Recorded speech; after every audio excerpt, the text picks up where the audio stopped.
Hello parents, आप चाहते हैं ना कि आपके बच्चे घर बैठे इंग्लिश बोलना सीखें, तो आज मैं आपको सिखाने जा रही हूँ 15 डेली यूज़ के इंग्लिश सेंटेंसेस, वो भी हिंदी और ग्रामर ट्रिक के साथ। तो पेरेंट्स भी इसे देख सकते हैं, बिगनर्स भी देख सकते हैं और बड़े बच्चे भी इसे देख करके सीखेंगे। ओके, तो फिर चलिए स्टार्ट करते हैं न्यू सेंटेंसेस के साथ। तो कुछ सेंटेंस में प्रेजेंट टेंस से, कुछ पास्ट से, कुछ फ्यूचर से, कैन और कुड, हर तरीके से कुछ मैं सेंटेंसेस आपको बताऊंगी इस वीडियो में। तो फिर चलिए स्टार्ट करते हैं। तो प्रेजेंट टेंस का जो ग्रामर ट्रिक होता है वो आई, वी, यू और दे के साथ वर्ब वन, वी वन का यूज़ होता है और ही, सी, इट के साथ एस या ई एस का यूज़ होता है। तो इसे हम सेंटेंसेस से समझेंगे। Okay, I brush my teeth every day, मैं हर दिन अपने दांत साफ करता हूँ। I brush my teeth every day. Brush करना, ब्रश यानी कि ये वर्ब है, वी वन है। ओके, और नहीं तो अगर V2, V3 का यूज़ करते वर्ब का थर्ड फॉर्म तो ब्रश्ड हो जाता। She goes to school at 8 o'clock, वो 8 बजे स्कूल जाती है। अब यहाँ देखिए, सी के साथ गो वर्ब के साथ ES का यूज़ हुआ है, जैसा कि मैंने आपको बताया था ही, सी, इट के साथ S या ES का यूज़ होता है, तो इसलिए यहाँ पर सी गोज हुआ है, GOES। ठीक है, तो she goes to school at 8 o'clock।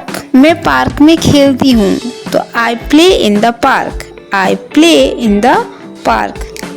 अब बात करते हैं पास्ट टेंस की। पास्ट टेंस की मतलब जो काम हो चुका है, मतलब ठीक है, उसका जो फॉर्मूला होता है, ग्रामर ट्रिक जो है वो है सब्जेक्ट प्लस वर्ब का सेकंड फॉर्म। एग्जाम्पल्स इसे समझते हैं। He watched a cartoon last night, उसने कल रात कार्टून देखा। लास्ट नाइट यानी कल रात। यहाँ पर वॉच का जो सेकंड फॉर्म है वो वॉच्ड होता है, जैसे WATCH वॉच, वॉच का सेकंड फॉर्म वॉच्ड और थर्ड फॉर्म भी वॉच्ड ही होता है। तो ये काम पूरा हो गया है कल रात ही, इसलिए यहाँ पर ही और वॉच का वर्ब का सेकंड फॉर्म आया है वॉच्ड। ओके, सेकंड सेंटेंस है मैंने कल सेब खाया, ये भी काम कल पूरा हो चुका है। तो आई eight an apple yesterday, I eight, ईट मतलब खाना, ईट का सेकंड फॉर्म वर्ब का सेकंड फॉर्म हो गया एट, ईट, एट, इटन, इटन हो गया थर्ड फॉर्म। तो लेकिन पास्ट टेंस में वर्ब का सेकंड फॉर्म ही लगता है सिंपल पास्ट में, इसलिए यहाँ पर हो गया आई एट एन एप्पल यस्टरडे। वे लोग चिड़ियाघर गए थे, they went to the zoo, they went to the zoo. यहाँ पर क्या है, वेंट, वेंट क्यों आया? गो का सेकंड फॉर्म होता है वेंट, जियो गो मीन्स जाना, सेकंड फॉर्म हो गया वेंट मीन्स गए या फिर गया, और गोन थर्ड फॉर्म होता है। ओके, तो इसलिए यहाँ पर हो गया they went to the zoo, क्योंकि वे चिड़ियाघर गए थे, काम पूरा पहले ही हो चुका है। आई सा अ बर्ड, मैंने एक चिड़िया देखा। आई सा अ बर्ड, सा है सी, सी मतलब देखना होता है, तो सी का सेकंड फॉर्म होता है सा, सी, सा, सीन। ओके, सीन हो गया वर्ब का थर्ड फॉर्म। तो आई सा अ बर्ड, मैंने एक चिड़िया देखा, जो कि पास्ट टेंस का सेंटेंस है। तो वर्ब के फॉर्म्स को आपको याद करना पड़ेगा। इसके लिए आप कोई भी ग्रामर की बुक ले लीजिएगा या फिर गूगल में सर्च कीजिएगा, वर्ब के first form, second form, third form, इसे आप याद कर लीजिएगा, तभी आप सेंटेंसेस आपको बनाने में आसानी होगी। तो ये याद करना बहुत ज़रूरी है। नेक्स्ट है फ्यूचर टेंस। फ्यूचर टेंस यानी भविष्यकाल, जो काम होगा। फ्यूचर टेंस में जो काम होगा, ठीक है। तो इसका जो ग्रामर ट्रिक है वो है subject plus will plus verb one. Okay, तो वो उससे सेंटेंसेस हम देख लेते हैं। सी विल कॉल यू टुमारो, वह तुम्हें कल कॉल करेगी।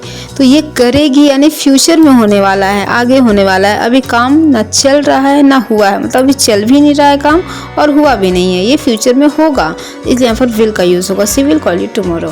Next sentence, I will study in the evening, मैं शाम में पढ़ूंगी। I will study in the evening. तो यहाँ पर विल का यूज़ होता है सब्जेक्ट के साथ, और विल के साथ फिर वर्ब का फर्स्ट फॉर्म चलता है, यानी कि जो वर्ब है वही चलेगा। स्टडी है तो स्टडी ही होगा, ठीक है। अब बात करते हैं कैन की। कैन जो है वो प्रेजेंट एबिलिटी को दिखाता है, ठीक है। इसका फॉर्मूला होता है subject plus can plus verb का फर्स्ट फॉर्म, यानी कि V1। C can dance well, तो ये एबिलिटी है उसकी एबिलिटी है कि वो डांस अच्छा कर सकती है, तो इसलिए यहाँ पर कैन का यूज हुआ। वह अच्छा नृत्य कर सकती है या फिर अच्छा डांस कर सकती है, तो she can dance well. I can draw a picture, मैं एक चित्र बना सकती हूँ या बना सकता हूँ। आई कैन ड्रॉ अ पिक्चर, तो मेरे में एबिलिटी है कि मैं ड्राइंग में चित्र बना सकती हूँ। तो ये हो गया, इसलिए यहाँ पर कैन का यूज़ हुआ है।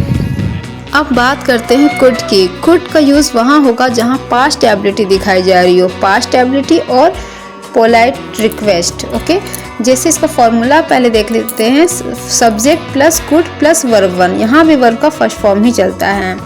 Sentence, I could swim when I was 5, मैं तैर सकता था जब मैं 5 साल का था। तो I could swim when I was 5, तो ये पास्ट की एबिलिटी बताई जा रही है कि पास्ट में वो ऐसा करता था, वो तैर सकता था, मैं तैर सकता था, तो इसलिए यहाँ पास्ट की एबिलिटी बताई जा रही है।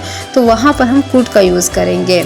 और पोलाइट रिक्वेस्ट जैसे could you help me please, क्या आप मेरी मदद कर सकते हो, could you help me please. तो यहाँ पर रिक्वेस्ट की जा रही है, इसलिए यहाँ पर भी कुड का यूज हुआ है। तो पेरेंट्स, जब आप बच्चों को इंग्लिश सिखाएं तो उन्हें टेंस के साथ वर्ब के फॉर्म्स भी सिखाएं, समझाएं भी। इससे क्या होगा, उनकी डेली प्रैक्टिस हो जाएगी, उनकी प्रैक्टिस करवाइएगा आप, और जिससे उनमें फ्लुएंसी आ जाएगी। तो ये ज़रूरी है। तो अगर आपको ये वीडियो पसंद आई हो तो प्लीज़ इसे लाइक करें, मेरे चैनल को सब्सक्राइब करें और कमेंट में ये ज़रूर टाइप करें, I will speak English daily.